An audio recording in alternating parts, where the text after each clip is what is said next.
Join us on another adventure with Wild and Free, Interior Alaska.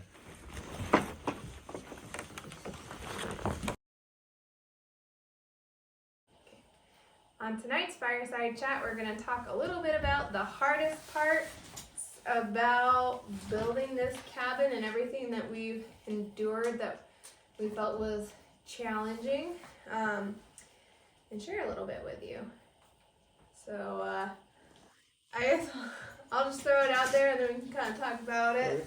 The first thing that seemed, it wasn't like hard, it was just tedious and a lot of work, and that was debarking. Yeah. That was, we had, what, 80 logs? 80 20 logs. They're three-sided. One of the sides had bark on it. Which you want to remove the bark, because bugs and everything can live under the bark. And it was, January? February? It was January, the end of January when we got our logs delivered, right? Or yeah. January. So trying to debark them in the winter when the sap and everything's frozen. It was like 20 below. Yeah, we did do some at 20 below. It was a task. Yeah, it took a lot of time, but my father-in-law, so his dad, was like the real MVP with that part. We staged it all at his house, and he was out there for a few hours each day for like a week, just getting through them. I think he got through like 24. So after you debark it, which is extremely tedious, it's so much like upper body strength, but like your back hurts because you're bent over them, and you're just tries, like shoulders. It's a whole body workout. An entire body workout. And so he was out there like just getting after it, 12 plus logs a day, and I think he got through like 30 or so on his own, and then we had our debarking party. So we had some of our friends come and help us, and we grilled some food, had some drinks, and we were all debarking. We had a really great system. So the logs were there, and we had two setups using sawhorses. So we'd pick up the log, which is 150 pounds, so you're just, constantly moving 150 pounds. And two people would be debarking at a time. And then when they were done with those, they would move them on to the next set of sawhorses, where we then had to sand them, because we didn't want to be sanding all of these logs in here and, making a gigantic mess. Yeah. We're constantly making messes, but we did it at that time just to get it relatively just so we weren't going to get splinters as we handle them. So we, now it's not the time. So we were sanding those logs, and we got through all but 12 that day. So made really, really good progress. And the debarking was just long, tedious, so much work. It was certainly not easy, but we did it in the comfort of our own home, more or less. It was at the parents' house, but it wasn't easy, but I wouldn't say that's the hardest part. No. Although doing them out here, the 12 that we did get to, at the very end, it was like a race against the clock. So as we were stacking logs, trying to make really good progress, we all had to take turns debarking, because you're lifting logs and you're trying to keep those going, and so somebody's out there debarking, and it was like, you're just so tired at that point because you're working long days. We only have weekends out here, so 12 to 14 hours a day. Hey, buddy. So that kind of was like, dang, those last 12 seemed brutal. Yeah. But it wasn't the hardest part, but it was a lot of work. It was a lot of labor.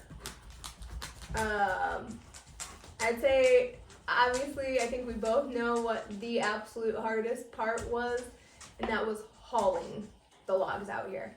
Yeah. So they're 20 feet long.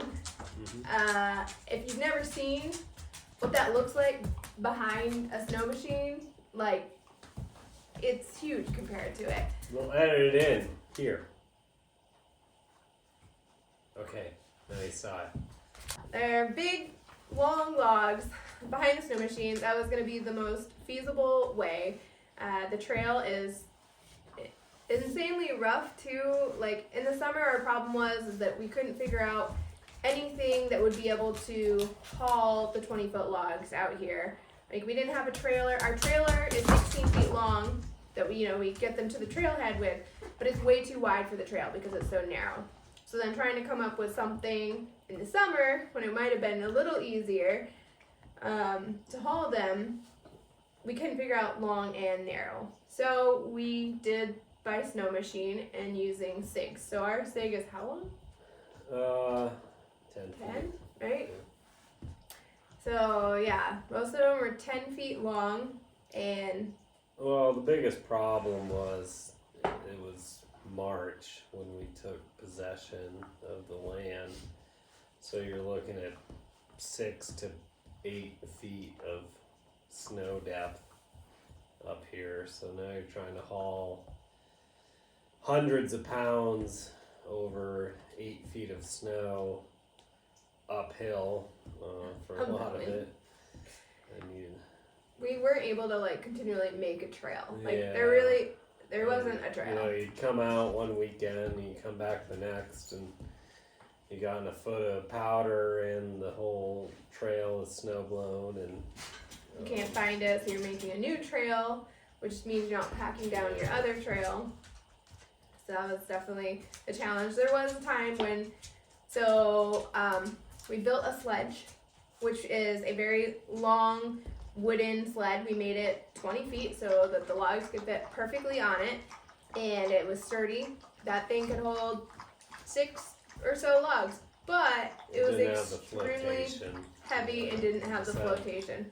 It only had the side rails, so maybe if we had done it differently and it had plastic across the bottom, so it had the whole width of flotation. I don't know if it would have played out different or what. But it dug in bad, and we experimented with it before we did the Great Haul, and we had the times of our lives. Yeah, that was a really great time. We started with 6. We were like go-getters, and we were like, yeah, we'll figure this out. And the trail hadn't been ridden really, so we're breaking trail in deep snow. We had 6 logs, 150 pounds each. We're cruising along. We're feeling pretty confident, and once you get out of the valley and you're trying to break through the valley up to the mountain, it's a really terrible spot right there. Yep. And we just couldn't make it. We got buried, and so the only thing that we could do was take each Unload. log off. And so trying to describe this valley, the snow is so high, so like the banks are above your head, and you're like stepping down and you're just sinking. And so when you're lifting the logs, you're lifting them up onto a bank above your head as you're just digging in It's with the weight. also You're on half like a an mile incline. uphill, a half a mile straight uphill.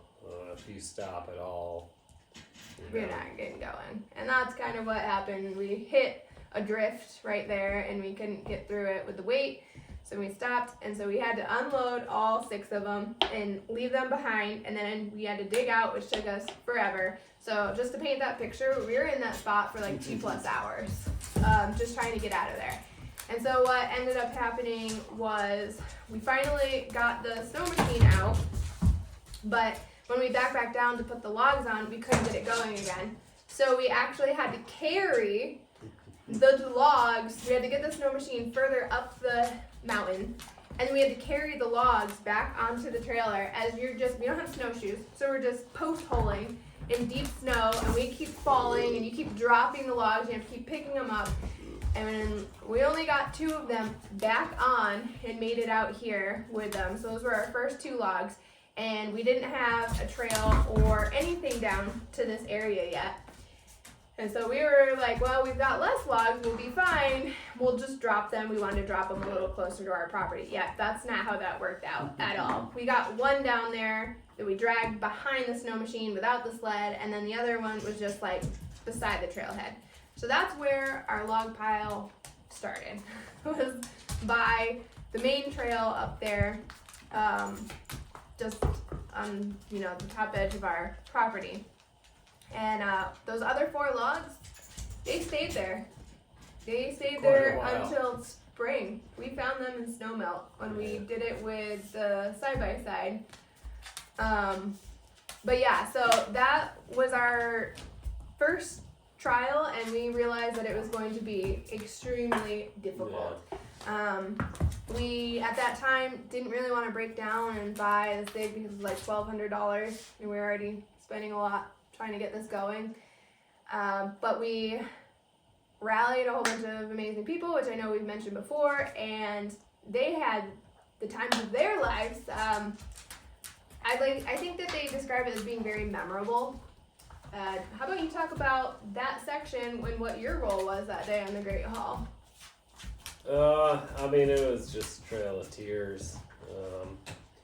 One person would get stuck, and then everyone else coming up the hill, it's a narrow corridor, so once one person is stuck, everyone behind him has to stop, and then everyone's stuck, because with a snow machine and 6-8 feet of snow hauling a load on a hill, once you stop, you can't get going. You never will. So just chain machines together and get 2-3 in a row hooked up and get going up the hill, get up to the top. Go back and do it again. Yeah. To get everybody out of that section right there. It was horrible. So his intent was to keep hauling, but he never left that all day. We hauled for like 9 hours. And all day he was just getting people back up, digging them out, hooking them up, tandem up that section. And everybody else was, making them out to the top of the trailhead, dropping them off and going back around. And I was actually stayed at the main trail off the road, and I was just loading them up, load after load. And it was extremely cold and windy that day. Like, it was at least probably more than 30 below with wind chill. It was brutal. It was horrible. Thank you. So that was probably the hardest moment. It was 9 hours of just physical labor for everybody, lifting them, getting stuck, unloading them, going back, doing it again and again and again and again. And then we got all but, I think it was maybe 12, 16 of them, something like that, out there that day of the 80. So then we would continue to try. Other weekends we ended up getting a SIG, and that was definitely the method to hauling them. And we got almost all of them, except the conditions got worse and worse as the time went on. Like, it was started to get wet and slushy, and it was just bad. So when we had to wait for a complete melt and finish it with the side-by-side with the sledge going over the rocks, and that sledge at that point was just beat down. Yeah, it was like every trip would take ½ inch, 3/4 inch off it. It was getting shorter and shorter and shorter. That's a good thing we built it so beefy. And that's how we ended up getting them from the top of the trail down to here. And that was our first few weekends before we could even really get started with even like clearing the land or anything. It was just hauling the logs down. And that was like 12-hour day of just lifting 6 logs on and unloading them into a stack. And while it doesn't sound like that's hard, you're constantly lifting 150 pounds over and over again for an entire day, and then you wake up and you do it again the next day to try to get them down here. It was exhausting. I will say I feel like I was starting off my journey pretty physically fit after that. Building this cabin definitely was getting back in shape pretty quickly. But yeah, hauling those logs, they're heavy. It just becomes tiring. It was one problem after another. Something that would seem simple would end up grueling hours of just physical labor to get them there. So I definitely feel like that was probably the hardest Yeah. part. Another challenging part, I would say, and if you've seen our video so far, it was putting on our ridgepole up there.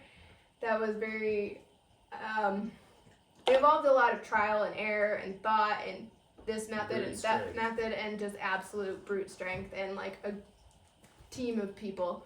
That was just a long physical day as well. Yeah.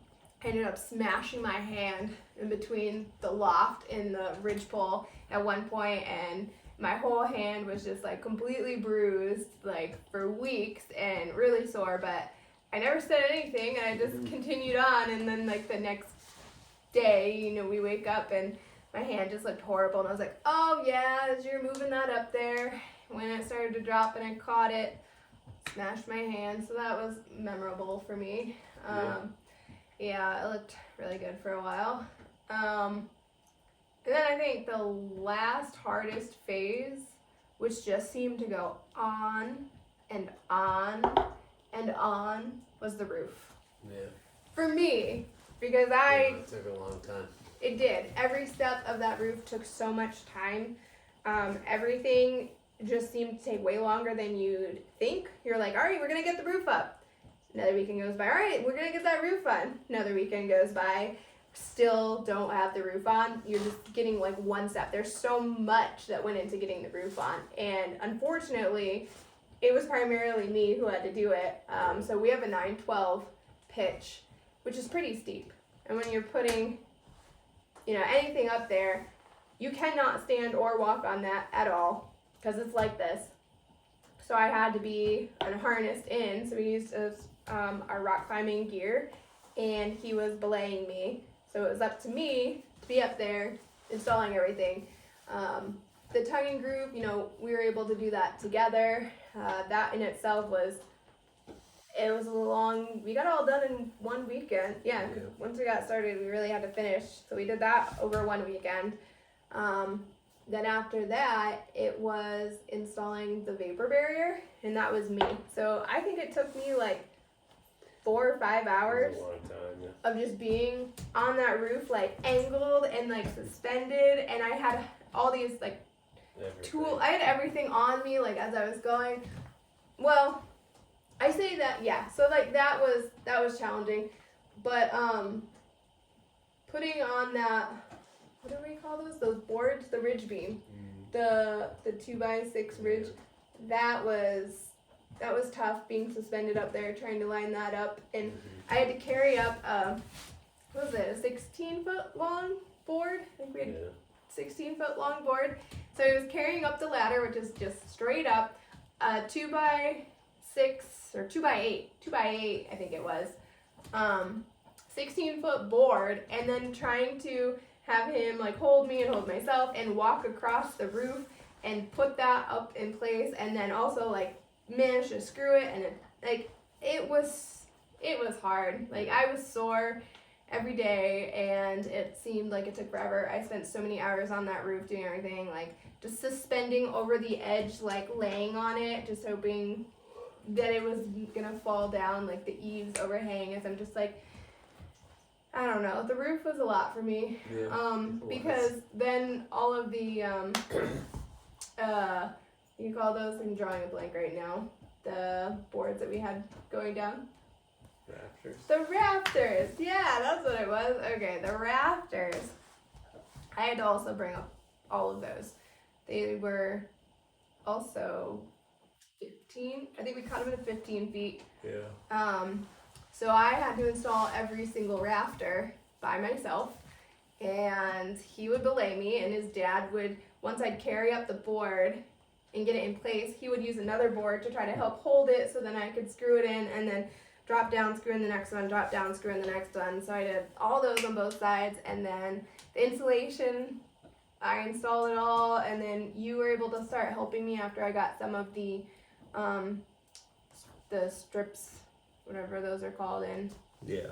And you were able to help with that, and then it was onto the roof, and the roof